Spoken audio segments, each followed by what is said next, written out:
Welcome to Grammar Made Simple. Too often writers use poorly chosen or unnecessary language in writing that can confuse a reader.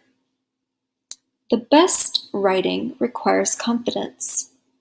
Starting sentences with qualifiers such as I feel, I think, I believe, in my opinion, or I am of the opinion that can actually weaken what you have to say.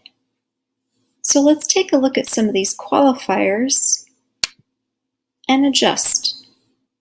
Qualifier: I believe that homework can be demanding. To revise the sentence, cross out I believe that.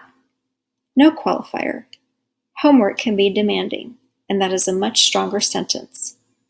Qualifier: I think bungee jumping should be an Olympic sport. Revise it by taking out I think. Bungee jumping should be an Olympic sport.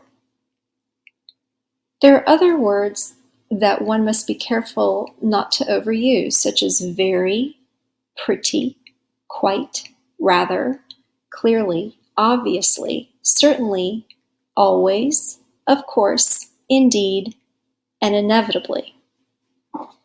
These words can be useful in helping you make your point, but if they don't contribute to the sentence or your thought, can clutter up what you're trying to say. For example, qualifier: obviously, the students failed to study for the final.